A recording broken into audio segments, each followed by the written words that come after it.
The Ensemble podcast is intended for professional financial advisors. This content is created in partnership with our sponsor, Generation Life Limited, ABN 68092 843 902, AFSL 225 408, and is limited to publicly available information. Before acting on any general advice, you should consider whether appropriate and obtain financial advice from a qualified financial advisor. Ensemble does not hold an AFS license and does not provide any financial advice or services or endorse any general advice. If a PDS or IM exists, you should obtain a copy and review it thoroughly before making a decision.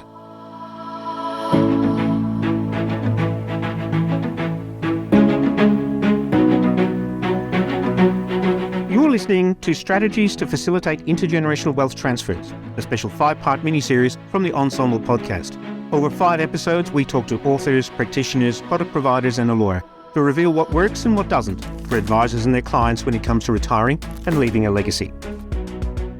As the pioneer of Australia's first truly flexible investment bond, Generation Life has been at the forefront of providing innovative, tax-effective investment solutions since 2004. As an innovation-led business, Generation Life constantly strives to enhance investment solutions to optimize after-tax investment performance for investors. As a leading specialist provider of tax-optimized investment and estate planning solutions, as well as investment-linked lifetime annuities, Generation Life works closely with financial advisors to secure the financial futures of many Australians and their families. Hello and welcome back to this special XY Advisor podcast mini-series focused on retirement income covenant and its implications for advisors. I'm Vince Scully, veteran advisor and founder of Life Sherpa, Australia's most affordable financial advice service. In this episode, we meet a couple of friends from the FinCon network of personal finance content creators. My first guest is Emily Guy Birkin. Emily is the daughter of a financial advisor and self-confessed money nerd. She's the author of the bestseller book, The 5 Years Before You Retire, and 3 other books, Choose Your Retirement, Making Social Security Work for You, and End Financial Stress Now. More recently, she co-wrote Stacked, Your Super Serious Guide to Modern Money Management, with my good friend Joe Saul Sehi, host of the Stacking Benjamins podcast. My second guest is Eric Brotman. Eric is the host of the Don't Retire, Graduate podcast and author of the award-winning book by the same name. He's also a practicing advisor at BFG Financial Advisors. I caught up with Emily and Eric at FinCon 22 in Orlando, Florida earlier this year and chatted all things retirement. Emily, you're an author of many books, but talk to me about your retirement book. So my book is called The 5 Years Before You Retire, and it is specifically geared towards the people who basically realize the night before the exam that they forgot to study. In that, so you can't get the smart kid in the class to do your exam? No, not when it comes to retirement, unfortunately. So for many of us, we just don't really think of retirement as something that's actually going to happen until it's staring us in the face. You know, life's always going on. You know, you're raising your kids, you're sending them to college, you're dealing with your parents, whatever. And then it's in that 5 years before you retire that all of a sudden you realize, oh my goodness, I have to figure this out. And so I wanted to help the people who feel like all the books are either, for 20-somethings, or like, here's how you set things up, or for people who are already retired, or for people who feel like they've done things right and just want to maximize. So this is for the folks who are like, I don't even know where to start. Because there's a lot of them, a lot of people who are just overwhelmed by it. And so I wanted to kind of break things down step by step to say like, okay, here's what you can do right now. Here's what you can want to be planning on doing next year. And here are all the things you need to be thinking about. And so to make it easy and actionable, let's say simple rather than easy. Anything worth doing is never easy, but it can be simple, and it can be something that you can follow step by step and not feel like you're overwhelmed or there's no point because there's no way you're going to be able to retire, because a lot of people will be like, there's no possible way, so I might as well not try. I want people to know, no, absolutely, you can have a satisfactory, enjoyable retirement even if you wake up 5 years before you retire and realize you haven't planned ahead. So the message is that it's never too late to start. Never. It's never too late to start. I mean, maybe deathbed is not the right time to start planning your retirement, but even then, it's never too late to start estate planning.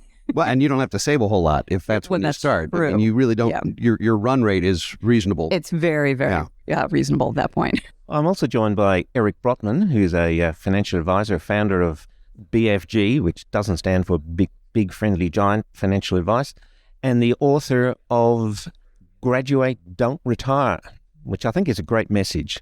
So welcome, Eric. Well, thank you, Vince. The book is called Don't Retire, Graduate, and it's really about retirement in its traditional sense being awful for us and my complete lack of interest in doing it. And what I mean by that is that retirement typically it's a retreat, it's a surrender, it's giving up. And, you go from the 40, 50, 60 hours a week for 40 or 50 years, and you build a vitae and a career and a network and all of these things that are incredibly powerful and valuable. And then you just quit and disappear and put your feet up and play shuffleboard. And I don't get it, because that is a dreadful way to spend what could be the last third of your life and the last half of your adult life. I get that you don't play golf? I don't golf. I gave it up for the good of the game. No, I did. I had 2 or 3 golf shots that were among the worst golf shots ever seen. Fortunately, none are recorded, and I finally gave my clubs to charity, the ones that weren't broken, which, by the way, were never broken out of anger, just out of bad form. It's a true story. So if you don't play golf, what do you graduate to? Well, my plan is to graduate to... Obviously, you're a long way from retirement. Well, I never want to retire. Not in the sense that that people think of it. I think retirement is the absence of needing to work. I think being financially independent is a fabulous goal. And whether you're 25 or 85 when you get there, to me, is immaterial. If you can reach financial independence so that you can do whatever you want to do, whether it's for income or whether it's purely for fun or for enrichment, I think that's terrific. To me, that's retirement. I never want to not be working, but I sure as heck don't want to be working because I have to. I want to be doing something I love because that's what gets me excited about getting up in the morning. So question for both of you then, how do you know when the right time to retire is? You want to field that first? Sure. So I think that the right time to retire, obviously depends on from person to person. And it's going to be when you feel like you are ready to move from one section of your life to the next. So now in some cases, that's going to be a financial decision. So, for people who, for whatever reason, are unhappy in their career or anything like that, they might decide, okay, I'm going to retire when I have the assets necessary that I feel confident that they're going to last until last for the rest of my life. For some folks, retirement is going to be more of an emotional decision, for people who love what they do, like Eric does, or who own a business or something like that. So they might decide like retirement is when I have the right successor plan in place, or when I feel like, I'm being drawn more towards things that are outside of work than they are inside of work. So there's a sense of readiness to it. And that's what I think is going to be ideal. For a lot of people, retirement is not necessarily a choice. Sometimes people will have a health problem or they'll be downsized or something like that. And so they don't necessarily have a choice in when they retire. And so for that reason, I think it's really important to plan ahead for the financial aspect of it as much as you can, so that if your retirement is involuntary, you can still have the choices available to you after that moment. So plan, hope for the ideal, do what you can for the ideal, plan for the unexpected, and somewhere in between is going to be your real retirement. Vince, I would say that answer is dangerously close to perfect. I agree with... No, we can't possibly have that. Well, I agree with everything she just said, which I didn't expect. Actually, I do think that the act of retirement is such an emotional, social change. It's a life change that goes beyond the financial. So I would completely agree with Emily that having enough resources, having enough wealth or enough income that's predictable so that you can sort of quit your day job, if that's what you'd like to do, is a very important step. But you really do have to be ready emotionally, because we tie, especially, I know this is an international audience, but in the U.S., we tie who we are inextricably to what we do. And I think that's a global. Well, I hadn't seen a whole lot of that in Europe, but if that may be true in Australia. What I will say is that when people ask, tell me about yourself, the first thing a lot of people come up with is, I'm an architect, I'm an accountant. Mm-hmm. When really they're also potentially a husband and a father and a volunteer and a hockey fan. Like mm-hmm. there's so much more to us than just what we do. And if you tie your personal sense of value and your personal identity to what you do, the moment you don't do it anymore, you're almost in a state of purgatory. You're no longer in your own value. Mm-hmm. So, I look at LinkedIn or other social sites, and if somebody's site has their name and it just says, Mary Smith retired, well, I'm not going to be like, oh, there's somebody I got to get to know. We're going to do some stuff together. I'm thinking it might as well say deceased, honestly, because that is equivalent to I'm no longer in the game and I'm not sure why I'm here, mm-hmm. as opposed to, instead of retired, saying consummate volunteer mm-hmm. or lifelong learner or something interesting about yourself. If it just says retired, there we have nothing to talk about. So I actually am a big movie buff. I love films. And there's one that really stuck with me. There's a movie called About Schmidt. It's Jack Nicholson, and it's about a man who retires from the insurance industry, and his wife dies unexpectedly, and he is lost. And he's not lost specifically after his wife dies. He's lost the day after his retirement.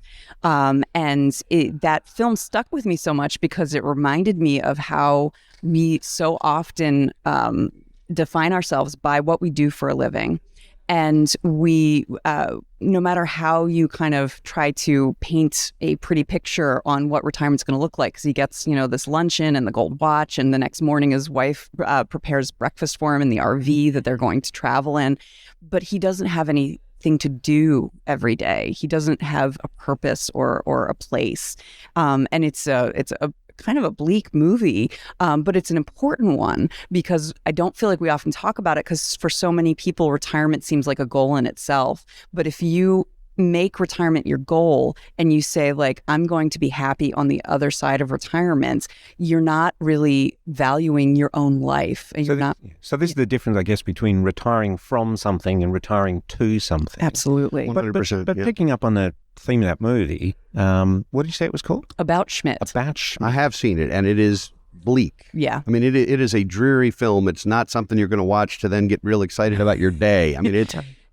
a downer. So most retirees that I meet are way too busy to do anything. You've got to book them in weeks in advance to get a lunch appointment between grandkids and travel. And mm-hmm. obviously travel's been a bit of a problem for the last couple of years. But most retirees I know are extremely busy. Now, that doesn't necessarily equate to happy or fulfilled, mm-hmm. but busy. Is that your experience? My experience is that those retirees who are in fact busy, hopefully are also enriched by the things that they're doing. It's not just something to fill their day, and that to me is one of the keys of a successful retirement. I think there's a lot of people though that sit in their chair and watch daytime TV and literally wither away, mm-hmm. and it's an incredibly sad end of what could have been a life well lived, but is now almost an erosion mm-hmm. of your humanity. Mm-hmm. So there's obviously a spectrum here, but the people who really have a purpose and a reason to get out of bed, whether it's grandkids or volunteering or consulting or gardening, whatever their passion is, if you have that, it's a great way to thrive in the next chapter of your life. Mm-hmm. And as an advisor, Eric, how do you deal with the just one more year syndrome, where people have a retirement dollar amount in mind, worked with their advisor and got a dollar amount in their mind, and getting close or getting there and go, oh, maybe just one more year, which often becomes 2, 3, 5. How do you deal with that as an advisor? It's funny, you called that a syndrome. I think if it's because you're enjoying it and you don't want to give it up and you're not ready emotionally to give it up yet, I think it's great. If you're working for fun and you've acknowledged that you've hit that target, where I now as an advisor can say, you no longer have to work. You're in a position to have sustainable income for the rest of your life in all the ways that we've talked about and planned for and so forth. But if they say, we want to keep working, to me, that's great. That means they're enjoying it. it's the opposite effect that's really problematic. It's the folks who could be on track to do this at 63 or 65 or 67 who say, I'm done at 58. I don't care where I am. And what could be a very rich, and I use the word rich in quotes, not financially, but what could be a very rich 20 or 30 year retirement for them becomes more of a struggle because they quit too soon. I think quitting too soon, both socially and financially, can be more dangerous than staying too long. That's an interesting take. And what do you see with people who do jump too early when all their buddies are still in the workforce? So I was actually the one more year syndrome. I was thinking of I'm married to someone who's probably going to be like that. He tends to be a bit of a white knuckler when it comes to money, in that there's a, like, even if we have a dollar amount where this will be enough, he'll be like, okay, what's the worst case scenario? So what do we do then? And so trying to help people who have trouble recognizing that, yes, you do have enough. Yes, it's going to be okay. No, you don't have to be fearful and work until you're 75 just because you're afraid you're going to run out. That can be a very difficult situation. And that's why, I'm very glad to see there's a rise in financial therapists out there, because there are so many people who, and it's like two sides of the same coin, of the people who are like, I'm quitting at 58. They are white knuckling time. And, then there are people who are white knuckling money, because the people who are like, I want to quit at 58 because who knows, maybe, my father died at 64. Like, I don't want to, get to 63 and have 1 year left. So, I'm quitting now because I want as much life as possible. And then on the other side of that coin, you have the people who are like, I could retire at 65 and have enough money, but what if I live to be 108? Oh my goodness, I'm gonna keep working till I'm 75 just in case. So, and that both of those come from a sense of fear that you're not gonna be able to handle whatever comes. It's a scarcity mindset rather than an abundance mindset, for sure. And I think there's a third group, because I agree with you, those two groups are distinct and problematic. The third group is those who do retire, and by any financial measure retire successfully, and then are horrified to spend their own money and enjoy their lives. I know too many people who never take the trip, or who don't help with their grandkids' educations, or who don't do the things that they can do. And it's like they're coming to me as their advisor saying, can I spend some of this money? And the answer is absolutely yes. Please take the trip. Please do it. And send me a postcard. And they never do it. And then they age, and they can't, for one reason or another. One of the spouses or somebody's got a health issue or doesn't live long enough, and they never take the trip. That to me is devastatingly sad. And most of our clients are coming from a position where their parents, a lot of them are aging. We work with mostly the sandwich generation, a multi-generational family. So you've got kids to educate and parents to worry about simultaneously, which is a common thing and a kind of a fearful thing in some cases. But most of our clients would say to their parents, you don't have to leave me a nickel. This is yours. Spend it. Have fun with it. Please don't leave me in a position where I have to pay your bills. Don't saddle us with a problem, but don't worry about what you're leaving behind. We're good. We've got this. People are living long enough that when you die, you could have kids who are 70. They shouldn't need money at that moment if they've done their own thing. These kids aren't 23 and in trouble. They're 70 years old. Sure. I'd like to come back in a couple of moments and come back to that sandwich generation thing, because that is becoming a big deal. But I just want to unpick the spending bit first. When I first started as an advisor, my first boss said to me that the undertaker's check should bounce. Now we don't have checks anymore, and I'm sure the credit card company will just pay the swipe. But as a philosophy, the concept of spending your last nickel on the last day, if we could actually engineer that, would seem to be a great outcome. Obviously, predicting that day is next to impossible. But in my practice over the years, I've certainly seen a lot of retirees reluctant to spend the money, and a significant chunk, if not the majority, died with more than they retired with. How do you deal with that as an advisor? Well, I think it comes down to that abundance mentality. If if you're enjoying your life and you are in fact taking the trips and you happen to have terrific investment returns and you happen to grow your wealth, I don't see that as a downside. I think if you don't take the trips because you're petrified that you're going to outlive your money, that's not a good thing. So I think you really have to look at it case by case. I don't think it's a math problem. I think it's psychology more than anything. It's been said that to be young and broke is an inconvenience and to be old and broke is a tragedy.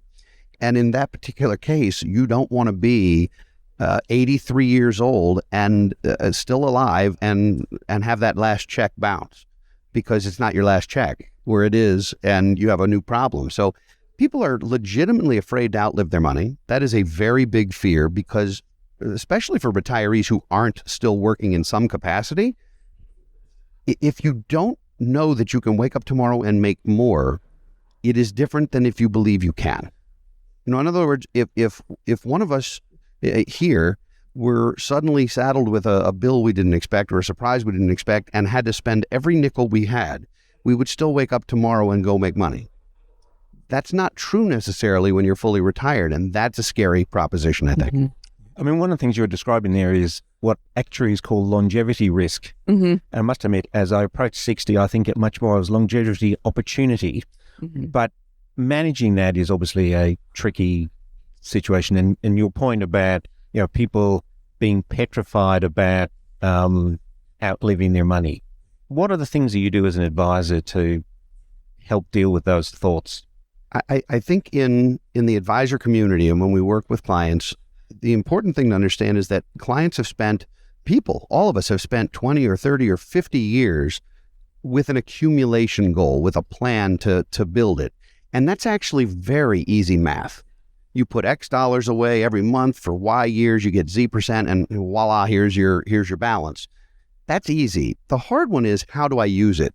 Because not every dollar is the same. A dollar in a retirement plan is still going to be taxable in a different way than a dollar in a Roth or a dollar in a brokerage account. And so not every dollar is equal at that moment. And so putting together a strategy for income is something none of these people have ever done before. They've never had to do it. And so our experience in doing that hundreds of times with different families allows us to build our advice around each particular case. So I consider income planning to have 3 different options. And I'm sure there are more than 3, but there are 3 in my mind.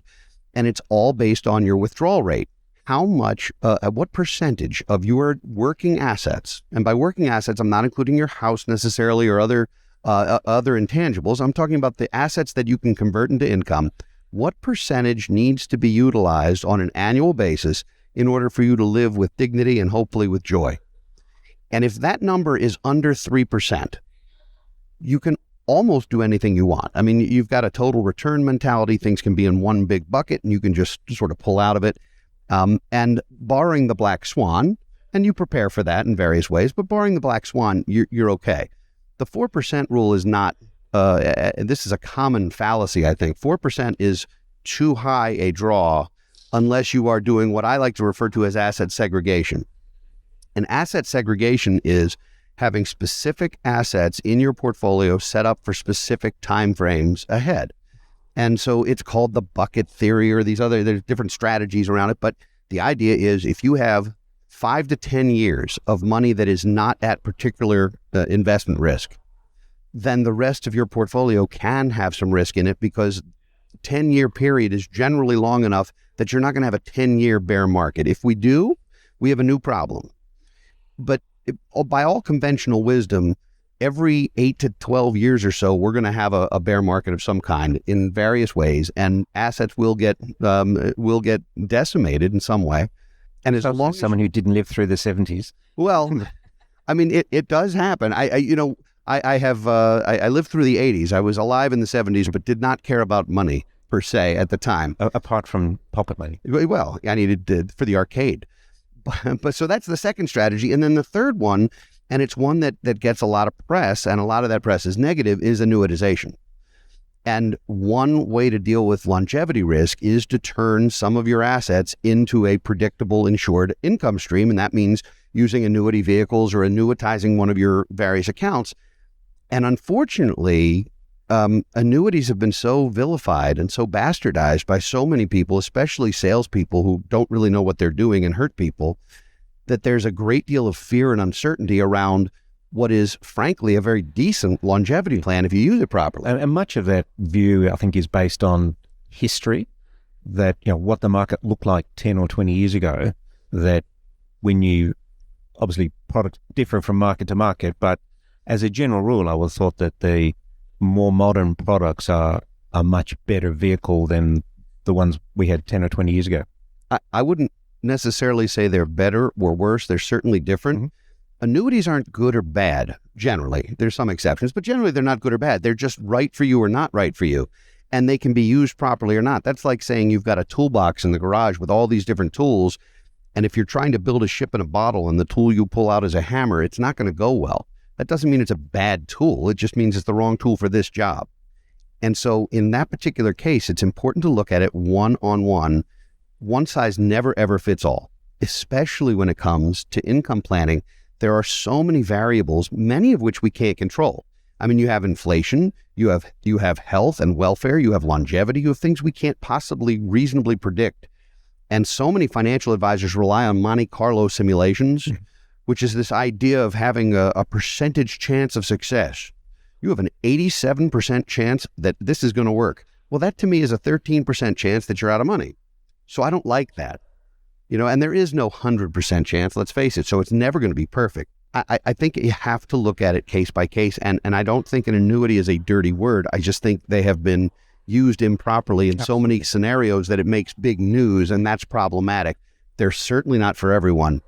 But if you have to withdraw more than 5.5% of your nest egg and you're 70, you only have a 20-year runway there. And if you outlive that, you have a problem. So it does solve some issues, I think. So just to jump on that, one of the problems in the financial sphere is that we need to reach people at lots of different levels. And so like what you're talking about is there is so much nuance, but there are so many sound bites that are like, you got to make sure you're saving more for retirement. And people need to hear that, absolutely. But that is the message that gets stuck in people's heads. And so we end up having this kind of binary system where like saving money good, spending money bad. And it's because we need to have these rules of thumb, these really quick sound bites, these headlines that you consume on Twitter, because that's the only way to reach the majority of people who aren't spending time thinking about it. And for a lot of people, they are not able, or just have not had a chance to get into the deeper nuance of it, and the fact that or like annuities bad, that's all that they hear. And like you said, it's like saying a hammer is bad. Well, no, it's used for a specific tool or specific purpose, and if that's not what you need it for, then it's not going to go well. And so you end up having the kind of situation where people react to binaries in various ways. I'm thinking of, if you grew up under very strict parents who were like, you never drink, you never drink, you never drink. And so, when you turn 21, you could either continue to internalize what they told you and you don't drink, or you completely reject it and say, woohoo, tequila's on me. And so I feel like that happens with retirement and retirement spending, because you have the very basic message of you need to accumulate, you need to accumulate, you need to accumulate. And so you have some people who are like, oh my God, I can't touch anything because I need to accumulate. That was important. Or on the other hand, you have people who are like, woohoo, I can spend it all now, cruises on me.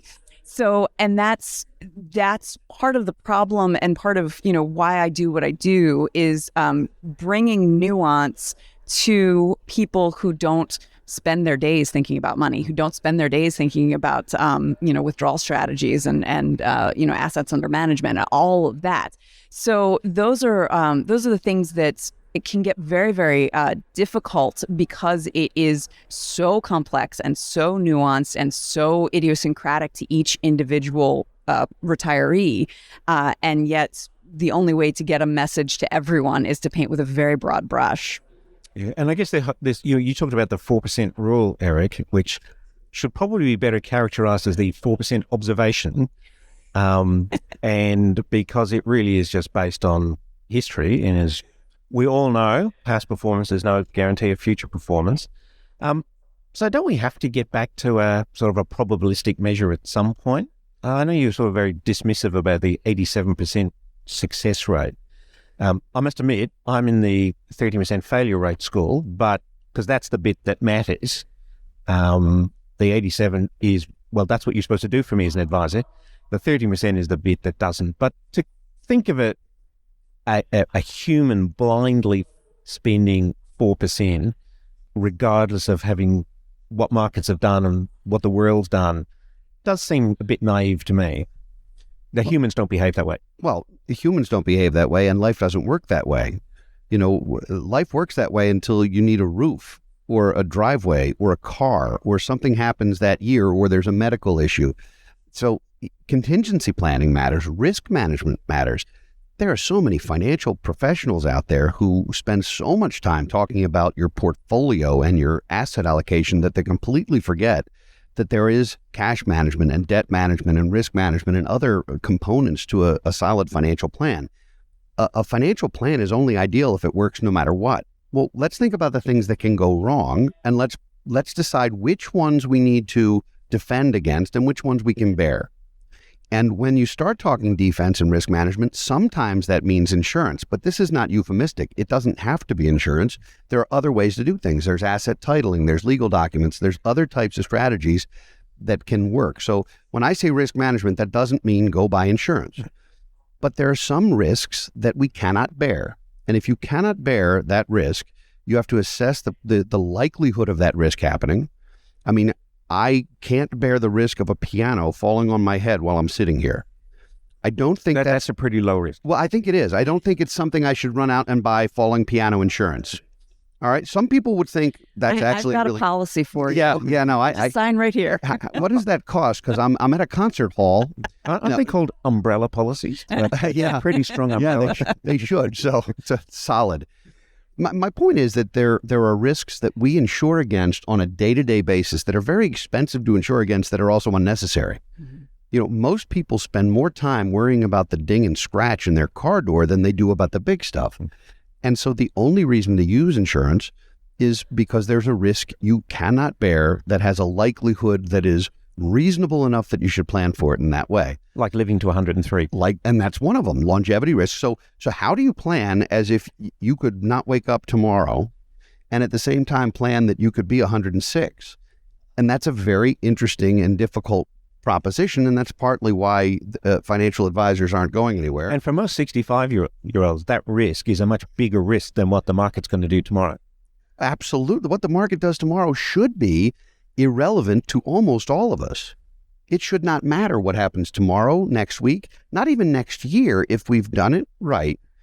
As long as we don't go into a depression or a 10-year tailspin of some kind, as long as we've done it right, that's noise. It's financial pornography. What the Dow did today matters to almost none of us unless you happen to own as your net worth 30 stocks and those are the 30 stocks you own. If that's not you, that's merely a trivia question answer. Mm-hmm. And that one of the things that I think people forget is that you have flexibility even in retirement. So one of the reasons why people are less worried while they're working is because, like Eric was saying, I can get up tomorrow and earn more money. And while in retirement, you are not earning money through a job anymore, you are still can be invested for the long term, even when you're 60, when you're 80, when you're 100, by having assets that you don't need to touch for at least 10 years. And so I recently got into a conversation with my husband. So you know how it is with married couples where someone will be an expert and the spouse will not believe them. And so he came home. That's just normal life. Oh my goodness. He came home talking about, someone was talking about like the bucket method. I was just like, oh my goodness. Have you not read my books? And so he was saying like, okay, and he's an engineer, he's a math guy. He's like, okay, can you show me the math of what the bucket method would look like compared to like the 4% rule? And I was like, well, we're not doing the 4% rule. And I was like, all right, let's try to figure this out. And he's trying to do an Excel spreadsheet with the last 20 years. And like what we finally got down to it was doing all of this is immaterial. figuring out what this would have looked like, starting in 2000 to 2020, doesn't matter, because what it's really about is our flexibility and our ability to make decisions and changes as circumstances change. So if you've got assets that are invested for the long term, and you've got like a banner year, you can decide, okay, how am I going to rebalance? If you've got a terrible year, you can decide, do I need to rebalance? Is there anything I need to do? And so that's something that I feel like people want a set it and forget it decision. They want their money to be a crock pot. You put it all in, and then you turn it on, and then when you need it, you go get it. But that's just not how it's going to work. You are not cooking in a crock pot. You are making a long-term kitchen masterpiece where you consistently need to add a little more salt, or take out the bay leaf, or whatever you need to do. And so that's something that I think people, because they're looking for a quick answer, or they're looking for okay, this is it, I've done it, I found the holy grail, and I'm done. And they forget that they have so much power by claiming that flexibility and recognizing that they can make changes to their decisions all the way through till the end. Can we come back to the elephant in the room for those of us who are, a few years away from retirement? Is this concept of the sandwich generation? People retiring today and in the next 20 or 30 years are probably the first generation where, they're still actively juggling kids and career and elderly parents. What do you think that means for retirement planning, Eric? I can answer that in two ways. The first is that I believe that means that Don't stop at two. Well, I'm only giving you two, Vince. More, or is it's going to cost you $20 right. each? Well, first of all, I'm still on the crock pot thing. I'm hungry now. So, and there's tequila. So the crock pot? No, that's bad. So the first answer, I believe, to how to handle this is that planning should be done on a multi-generational basis. Communication, open communication between generations it's incredibly important and also really difficult. Mm-hmm. To get your parents to share with you, there's so much baggage around money. People with an enormous amount of money are sometimes embarrassed because they have so much. Mm-hmm. Other people with what you might consider to be an awful lot of money are embarrassed because they think they could have made more. It's like George Carlin used to talk about drivers, and there's always somebody driving slower than you and somebody driving faster than you, and he gave them names I won't mention on your show. But the important thing is that no one's ever driving just your speed. And that's true with this generational stuff. Talking to your parents about their resources can be really challenging, and talking to your kids about your resources can be challenging. And I think finding an advisor or or someone to walk you through that and spend some time in a safe environment, and it can be a qualitative rather than a quantitative environment. This is as much about visions and values as it is about dollars and cents. So that's my first answer is, if you have that spectrum, if you are that sandwich, make sure everybody's communicating on some level, and do it with a referee if that's going to be necessary in your family. So that's the first one. And the second one is, if you are in fact the center of that generation, and sometimes you do and sometimes you don't get that communication, to Emily's point earlier, stay flexible, because there will be years where you need to support your kids in a different way, and there will be years where you need to support your parents in a different way.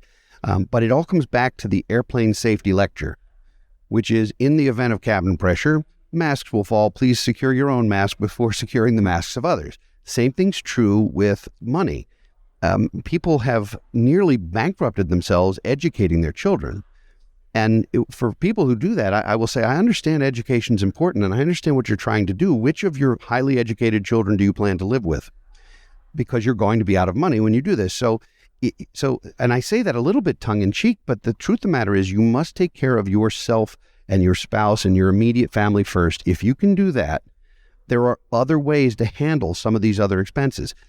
For elderly people, there is Medicaid. That's no one's first choice, but there is a safety net. For young people, there is financial aid. There are other ways to deal with education, and those are the big ones, healthcare and education. But you can't borrow for retirement. It's the only thing we can't find a way to finance. Reverse mortgages, perhaps. I'm not sure that's financing. I mean, it is, but that to me is just turning an asset into income. So whether it's your house that you're using the equity, or whether it's your portfolio and you're using dividends or interest or whatever, I consider that the same animal for that purpose. Yep. Yeah. So just to jump on that, one of the things, similarly, I recommend that people ask themselves, will your children or will your parents thank you for what you're doing if you're living in their basement, or if that means you're unable to do things, for your parents, you're unlikely to be living in their basement, but that means you're unable to do things that they find important. Because we have these like cultural and family and moral obligations that we feel like we have to follow, but remembering what that's going to cost. So like Eric said, if you're paying for your child's education and that means that you're going to have to live in their basement, they're not going to be thanking you for that. Same thing if you're paying for a lavish wedding, but that means that you can't retire. Is that really serving your kids and serving what you find most important? And I actually like to recommend, and I'm not a sponsor or anything like that, but there's a book called Can't We Talk About Something More Pleasant by Roz Chast, who is a New Yorker cartoonist. And it's like a graphic novel about her parents' last few years of life. She was an only child. Her parents had her when they were in their early 40s. So they were older parents. And they lived for 50 years in the same apartment in New York. And anytime she would try to talk to them about estate planning, about finances, they would say, can't we talk about something more pleasant? And so she, because she was an only child, was stuck in this very difficult sandwich situation because she had her own children and her parents were, kind of stubborn about not wanting to leave their home they'd been in for 50 years, which is completely understandable, but they didn't have finances for it was just kind of a mess. And it helped me better understand how I could draw boundaries around what was necessary for me and my personal family, my kids, myself, my husband, what was necessary for me to feel like I'm taking good care of my parents if they get into a situation where they need help from me, and what's going to take care of me. I want to think of my future self as, like 80-year-old Emily. I want to take care of her too. And, giving thought to that as an actual person instead of like, oh yeah, I'll figure it out, is you're more likely to want to be protective of your future self.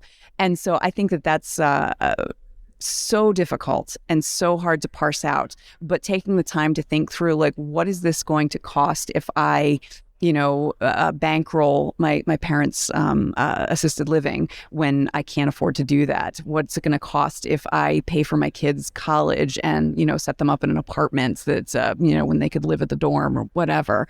And those are the things that if you think about it and think about what is this really going to cost and what is this really going to be giving them over a lifetime is very clarifying. Eric, just the final point on the advice proposition. Do you think the moving from accumulation, which as you suggested might be a little more predictable, to deaccumulation or retirement is a good time to consider changing an advisor, looking for an advisor with a different skill set? It certainly can be. I mean, there are advisory firms and advisors who have a broad enough set of skills and potentially even specialists in different areas where you don't have to make a change. But it is a spot where you need to make sure you're communicating with someone who can take a difficult concept and make it